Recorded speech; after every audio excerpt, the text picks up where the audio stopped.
faço minhas as palavras da Vera. É uma subida honra estar aqui entre vocês. Ai, que delícia. Ter recebido o acolhimento de vocês, fazer parte desse grupo maravilhoso.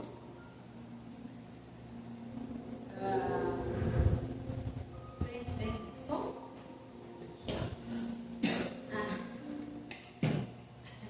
Essa de tirar.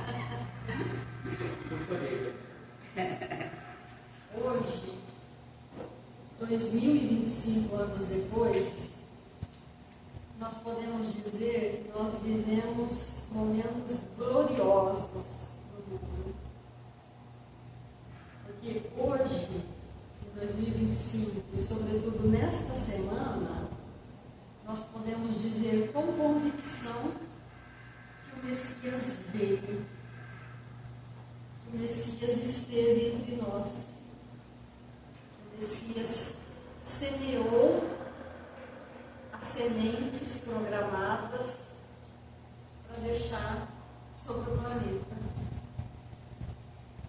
E muitas vezes, a gente que decide falar de Jesus, e a gente fala de Jesus muitas vezes, né? Às vezes é até um atrevimento da nossa parte querer falar de Jesus.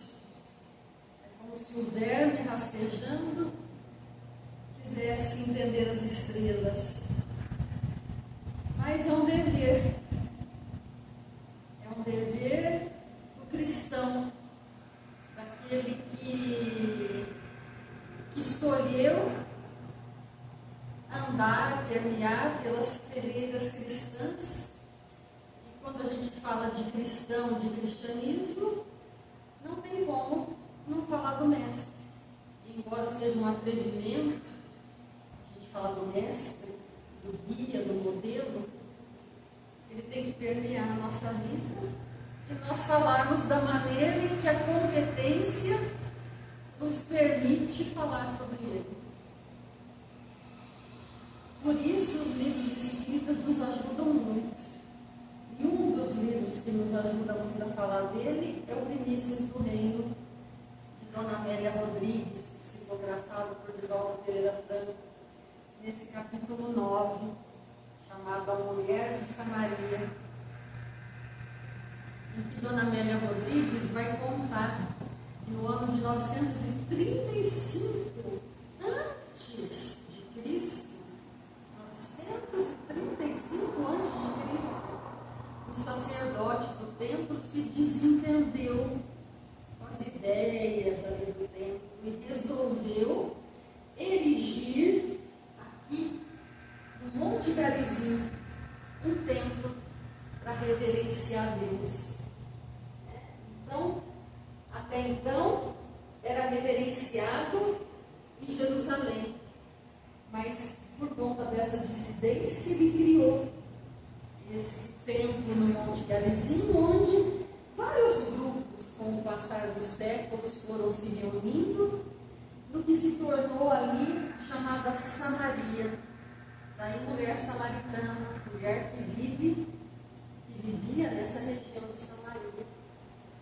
E ela conta então aquilo que João, no seu Evangelho, no capítulo 4, de 1 a 42, é bem longo, nos conta a respeito dessa história, digamos, entre aspas, desse acontecido, daquilo que eu acredito que certamente tenha sido verdade, tenha acontecido, mas que se tornou também uma parábola. A gente pode entender como uma parábola, um entendimento fora daquele contexto ali do dia a dia, que vai muito além daquilo. Porque essa mulher, ela vai falar nesse diálogo que ela e os seus irmãos da Samaria aguardavam a vinda do Messias. Eles estavam aguardando a vinda do Messias. Só que eles não sabiam de onde ele viria, como ele viria, como ele seria, quem seria esse Messias. Mas eles tinham a plena convicção, esse grupo, que o Messias viria. Por isso que eu digo que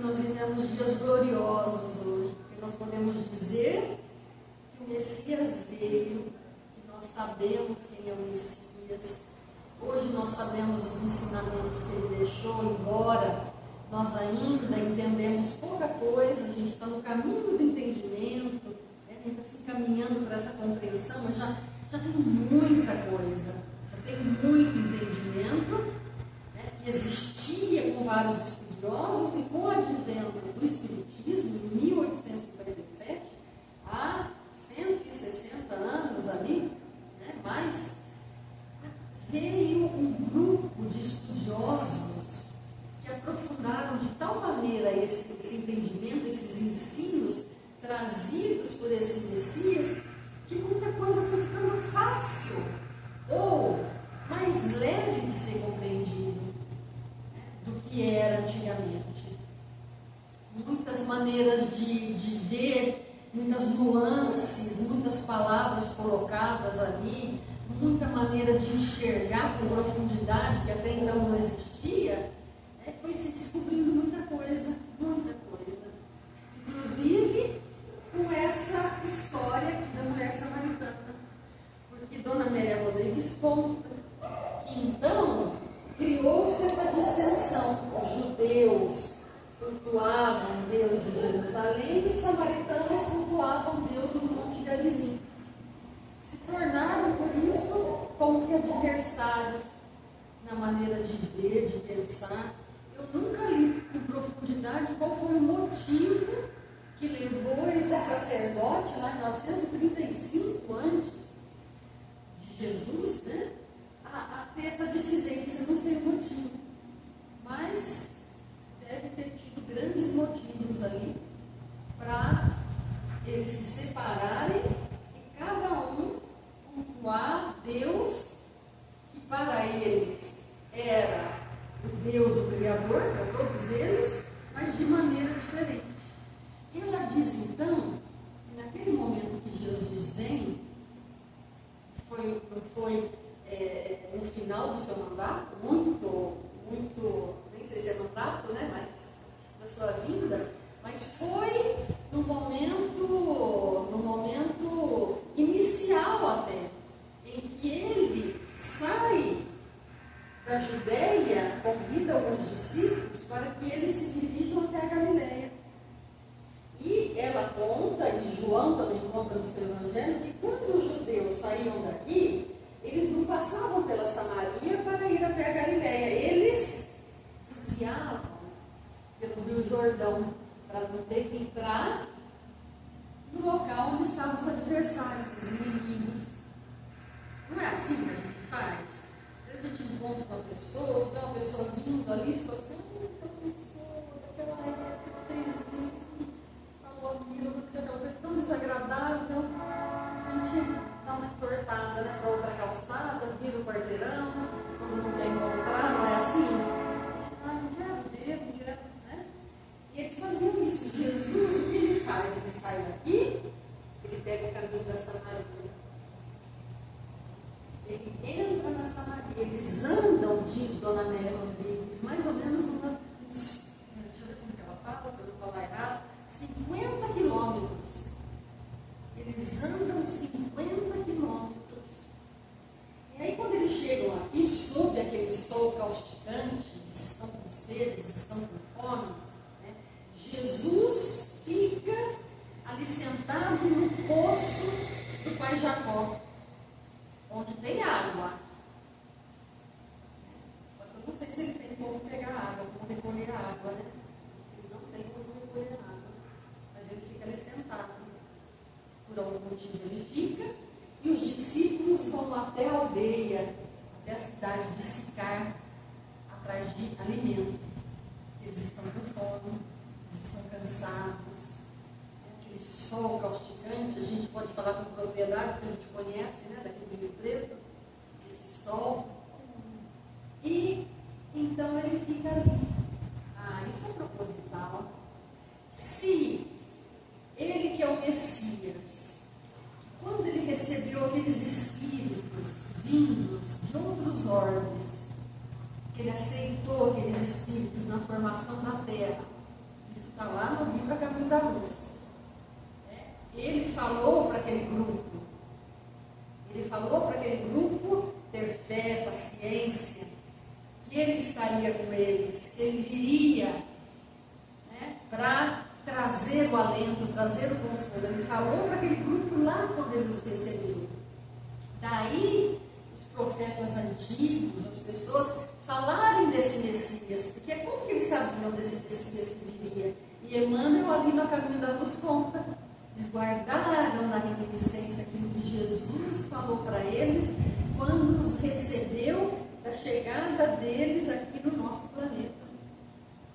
Então sempre se falou da vinda desse Messias, sempre se soube, desde o início dos tempos, desde que o homem se compreende por homem, que o homem raciocina, que o homem pensa, ele sabe da vinda desse Messias.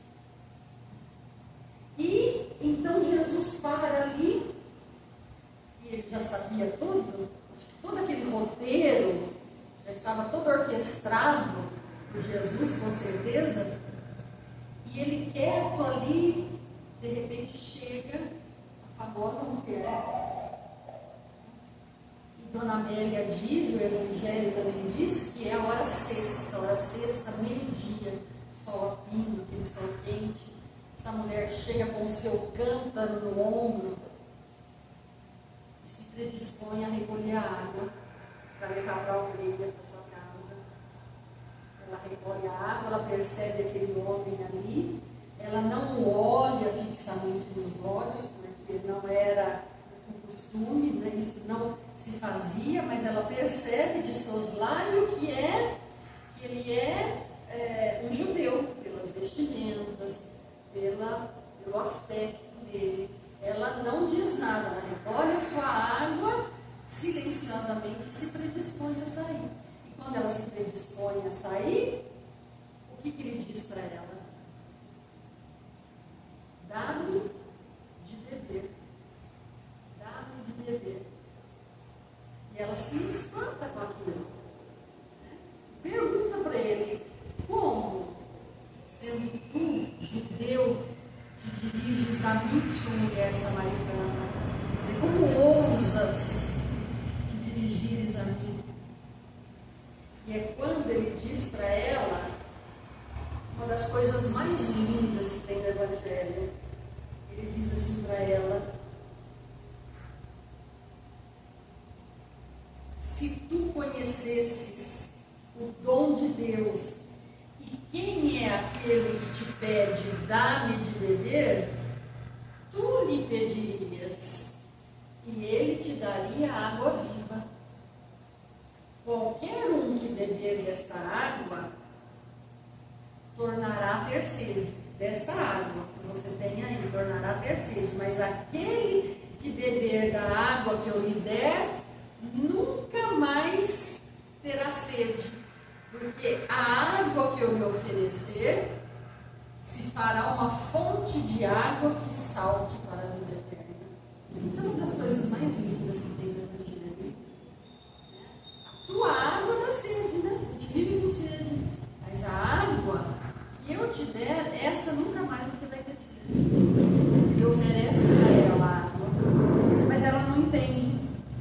Ela diz: Senhor, onde tem essa água? Para que eu possa buscar, porque eu não tenho mais sede. Porque para ela é muito difícil ter que ir ali, não sei se mais do que uma vez por dia, talvez sim, não é? Com certeza, buscar água, sob aquele sol escaldante, né? Com essa facilidade maravilhosa que nós temos hoje em dia, esses dias gloriosos que nós temos, né? Com a água geladinha dentro de casa. Onde tem essa água? E ela então, achando que é a água física, ele começa então a entabular um diálogo com ela, onde ele fala coisas para ela da vida dela, né? Ele fala do marido, ele pede para ela chamar o marido, ela fala que não tem, e ele diz para ela: é verdade, você não tem, tivestes vários maridos, né? E agora não tens nenhum. E ele fala isso para ela, e talvez fale outras coisas, que ela começa a ficar de boca aberta, abismada, porque ele começa a falar da vida dela, de coisas da intimidade dela, que um forasteiro, um judeu que estivesse passando por ali não poderia saber. Então ela disse: Senhor, vejo que és profeta. Porque ele está profetizando coisas totalmente desconhecidas, só conhecidas dela. E aí ela diz para ele: nós estamos aguardando a vinda do Messias, nós esperamos que o Messias venha, mas nós não sabemos de onde ele virá, quando ele virá, quem será esse Messias, nós não sabemos ainda. Então ela se abre de alguma maneira para ele, né? Porque ela não vai embora e deixa ele falando sozinho. Ela dá atenção a ele, ela sente alguma coisa diferente. Há um diálogo, há uma conexão entre ela, que certamente não é uma mulher qualquer, que estava ali num momento qualquer, fazendo uma coisa qualquer, falando para um homem qualquer. Era algo que já estava orquestrado. Então, ela diz: Senhor, nós cultuamos o nosso Deus no Monte Gerizim. E Jesus diz a ela: Deus deve ser adorado não em Jerusalém, não no Monte Gerizim, mas Deus deve ser adorado em espírito e verdade. Não aqui ou ali, espírito e verdade. E ela se encanta com aquilo também. Ela se encanta com aquilo. E o que ela faz, então, naquele momento em que ela já está conquistada, como diz Dona Amélia Rodrigues, ela já está conquistada por aquela individualidade que talvez naquele momento ali se manifeste por aquela personalidade daquele homem judeu. Ela corre para a cidade, lá para a aldeia, para chamar os seus, para avisá-los que o Messias chegou. Porque antes dela ir, ela disse: Senhor, aguardamos o Messias. Quando ele virá? Onde ele virá? E ele responde para ela: ele já veio. Ele é aquele que vos fala. Nossa, já pensou? Você já pensou? É lógico que naquele momento a gente não estava ali, a gente estava em outros lugares, mas coloquemos-nos no lugar dela, né? E acreditando como ela acreditou, né? Senhor, quando ele virá? Ele já veio. Ele é aquele que vos fala. Ela deve ter arrepiado, né? É um gato, né? Da cabeça aos pés. Ela corre para a aldeia e chama os seus. E eles vêm. Eles acreditam nela. Olha que coisa interessante. Uma situação dessa, hoje em dia, o que aconteceria? As pessoas iam falar assim: leva para o deserto de Menezes, né? É todo mundo louco. Não falava a música, né? Não. Só pode ser uma situação preparada. Só podem ser espíritos preparados. Porque eles o levam até a cidade. Levam Jesus até Sicar. E o Evangelho diz, e Dona Amélia Rodrigues também, que ali Jesus permanece 2 dias, curando, ensinando aquelas pessoas ali dessa maravilha. 2 dias. O que será que aconteceu com essa mulher depois, com esse grupo? A gente não tem grandes notícias, né? A gente não sabe. Certamente reencarnaram, depois muitas vezes, no trabalho de divulgação do Evangelho, que é o que a gente pode imaginar, né? Porque esse grupo acolheu Jesus, acolheu o judeu. O samaritano acolheu o judeu, considerado inimigo naquele momento adversário. Então tudo isso é muito interessante nessa história, porque é uma história real, acontecida, não sei de que maneira, porque Jesus estava sozinho no poço. Quem conta é João. É interessante, não é? Então, eu acho que existem muitas perspectivas, muitas maneiras da gente idealizar isso, né? Talvez de Jesus ter contado depois para os discípulos, talvez alguém ter estado ali junto com ele e não ser falado, talvez ela ter contado para alguém, ou talvez mediunicamente isso veio ali entre eles, porque havia ali depois entre os cristãos primitivos havia reuniões mediúnicas. Então, existem várias possibilidades. O fato é que é uma história riquíssima, não dá para dizer, isso não aconteceu, quem é que contou isso? Não. Acho que existem muitas possibilidades aí que a gente não consegue ainda enxergar, ver, não consegue entender. E aí, quando Dona Amélia Rodrigues diz que ela já está conquistada, ela nos diz o seguinte, que através dessa mensagem, Jesus passou duas virtudes importantíssimas. Uma é a virtude da reconciliação e outra é a virtude da consolação. E se reconciliar com alguém, consolar alguém, são duas virtudes grandiosas. E ela diz então que a mulher, ela entendeu a mensagem de Jesus e entendeu que primeiro ele veio trazer uma mensagem de reconciliação. Por quê? Porque ele entrou na Samaria. Ele não falou que era para entrar, ele entrou. Ele mostrou que não deveria mais contornar, que deveria entrar aqui. Que nós deveríamos nos unir aos adversários. Reconcilia-te com o teu adversário enquanto estás a caminho com ele, para que não te suceda coisa pior. É assim que ele falou. O que ele fala para Pedro? Pedro, embainha a tua espada. Aquele que usar a espada, pela espada perecerá. O que ele está falando? Da reencarnação.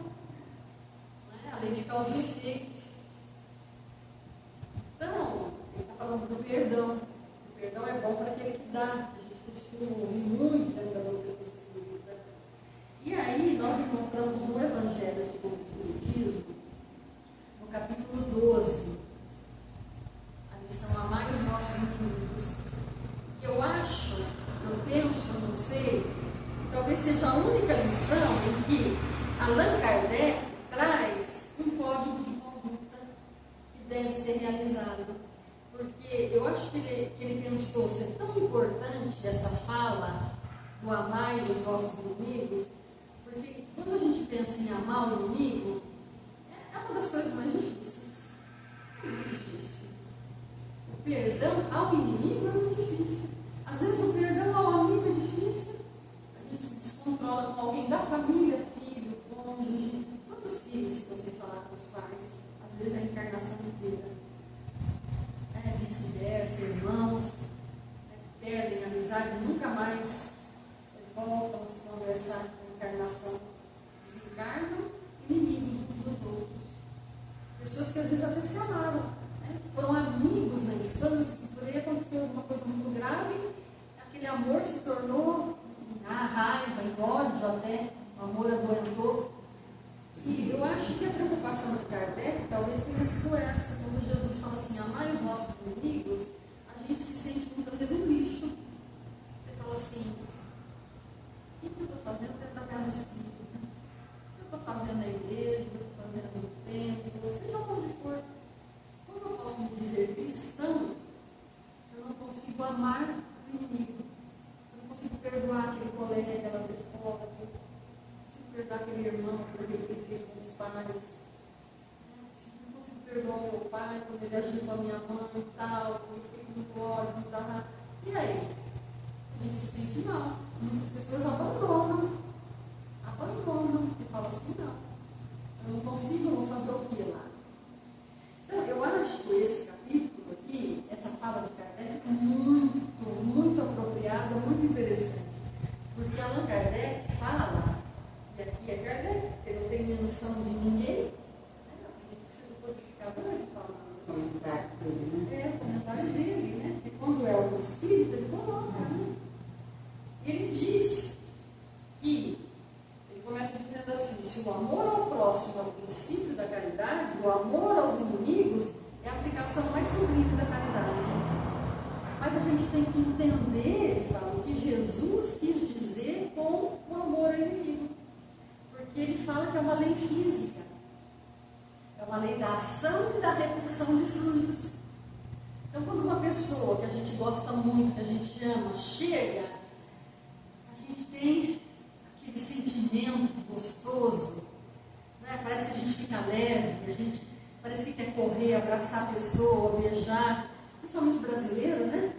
A gente gosta de abraçar, de beijar, a gente é expansivo. E se é uma pessoa que, digamos, é um adversário, alguém com quem a gente não tem aquela afinidade, alguém que existe essa repulsão de fluidos que ele fala aqui, que a gente até cumprimenta, mas não é com o mesmo coração, não é com a mesma vontade. E ele fala que isso é natural, isso é comum, talvez não seja o normal. O normal seria a gente amar todos, mas no nosso grau de entendimento é muito difícil ainda. Mas é comum. Então é essa ação, né? Essa repulsão de frutos, essa atração de frutos. Então ele diz, quando Jesus disse isso, ele não quis dizer que a gente tem que amar a todos da mesma maneira. Isso seria impossível. Impossível. Mas o que a gente tem que fazer? Fala assim, que bom que ele deu esse passo a passo. Mas aí quando a gente lê o passo a passo, fala assim, meu Deus, não sei se é tão bom assim, né? Para nós temos dificuldade. Mas ele fala aqui de 8 tópicos. O que é perdoar o inimigo? Ele diz assim, amar aos inimigos não é, pois, ter por eles uma afeição que não é natural. Uma vez que o contato de um inimigo faz o coração bater diferente do contato de um amigo. É lógico. Mas vamos lá, não lhes ter ódio, nem rancor, nem desejo de vingança. Então, não ter ódio, não ter rancor, não ter desejo de vingança. Então, é um trabalho que a gente tem que realizar para tirar esses sentimentos, que às vezes a gente até nem tem ódio, mas a gente tem rancor, né? Aquele rancorzinho lá, aquela coisinha mexendo lá dentro. Então, é um trabalho para não ter isso. Depois, é perdoá-los sem segunda intenção e incondicionalmente pelo mal que nos fizeram. Então, é um perdão que é difícil também, incondicionalmente. Porque quando a gente fala assim, eu perdoo, não quero ver mais. Não é esse perdão, porque é incondicional. Então, é um perdão complicado. Eu me lembro de uma fala de Joana d'Arc, se eu não me engano, no livro Joana d'Arc Médium, em que é contada a história, né? Que ela foi traída pelo rei, ela empossou o rei e depois o rei a vendeu. E ela fala, não sei se é numa mensagem psicográfica, psicofônica, ou se está ali no livro, mas acho que é nesse livro, Joana d'Arc Médium, ela fala que o que foi o mais difícil para ela, o mais difícil de tudo, foi perdoá-lo. O perdão, ele atraiu. Ela colocou a coroa na cabeça dele e ele a vendeu, ele atraiu. Então, o perdão é uma virtude muito complicada, é muito difícil, né? Mas incondicionalmente. É não opor nenhum obstáculo à reconciliação. É lógico que, muitas vezes, a pessoa que traiu, a pessoa que usou de má vontade, muitas vezes você não pode introduzi-la novamente no teu lar, no teu convívio. Por quê? Porque você sabe que a pessoa vai repetir o ato, ela vai fazer. Então a gente tem que seguir também o entendimento de Cristo, quando ele nos diz para sermos doces que nem a pomba, mas prudentes que nem a serpente, não é? A gente tem que saber distinguir, porque senão a gente cai numa cilada toda vez. Mas não opor nenhum obstáculo à reconciliação é a gente conversar com a pessoa quando se faz um momento presente. A gente não opor a proximidade, essa possibilidade do diálogo, da conversa, né? E mesmo de uma oração para a pessoa. Né? Que a gente ora para a pessoa, mas nós recebemos também quando nós oramos. Então, o que mais ele diz? É desejar-lhes o bem ao invés do mal. Não é aquela fala espírita de quem diz assim, eu perdoo, mas ele vai reencarnar. Vai reencarnar, Deus vai fazer reencarnar lá naquele lugar. Às vezes não vai não. Às vezes não. Às vezes outros métodos serão usados antes da pessoa reencarnar lá lugar que a gente gostaria, né? Então, é desejar-nos o bem ao invés do mal, é alegrar-nos em lugar de nos aborrecer com o bem que os atinge. Quer dizer, ficar feliz, né? Se a pessoa está feliz, tudo bem. Se ela está feliz, se ela está bem, eu não vou ficar remoendo aqui que ela seja uma pessoa má, ela tem que pagar. Eu não posso me colocar na condição de juiz. É estender-lhes mão prestativa em caso de necessidade. É abster-nos de atos e palavras de tudo que possa prejudicá-los. É, enfim, pagar-lhes em tudo o mal com o bem, sem a intenção de humilhá-los. Quem estiver fazendo isso está entendendo a mensagem de Jesus: amar os nossos inimigos. Então, é um passo a passo.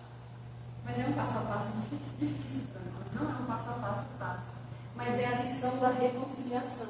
É quando Jesus aqui falando e agindo, e Kardec ali dando aqueles conselhos, está dizendo assim: olha, quando você sair da Judeia e você for lá para a Galileia, né, você querer subir de vibração, passa pela Samaria. Você vai ter que absolutamente passar pela Samaria se você quiser aumentar a sua vibração.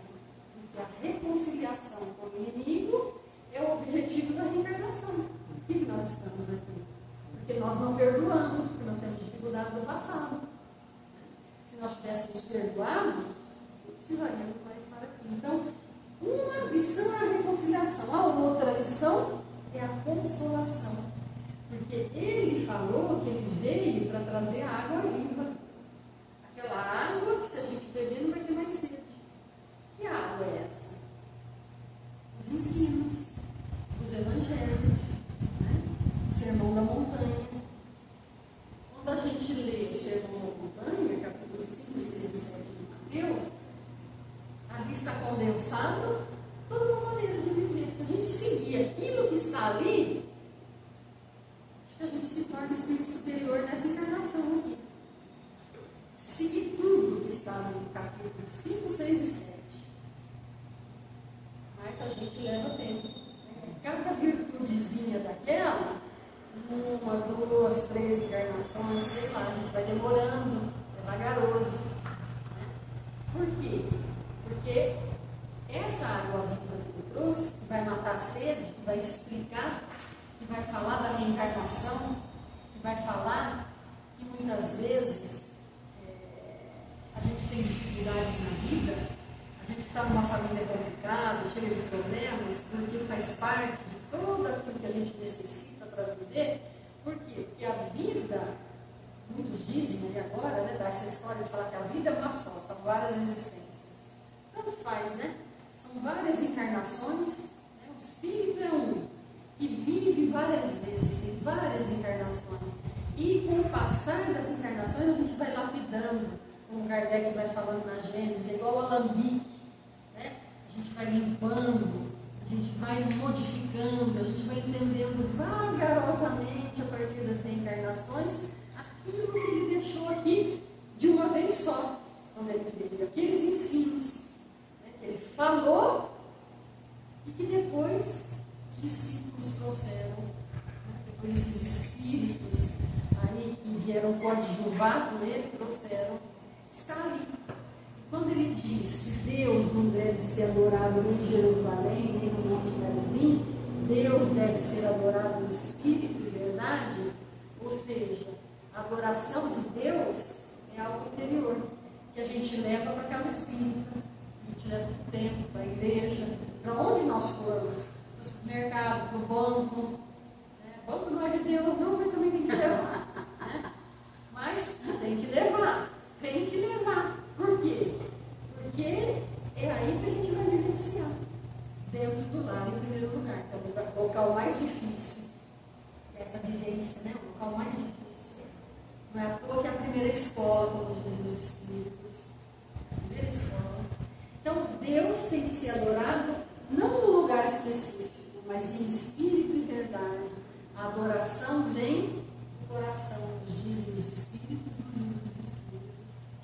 Então, nestes momentos em que nós estamos comemorando a vinda Messias, gloriosos, em que nós não vamos fazer como a mulher samaritana, perguntar para ele quando ele veio, quando ele virá, quer dizer, né?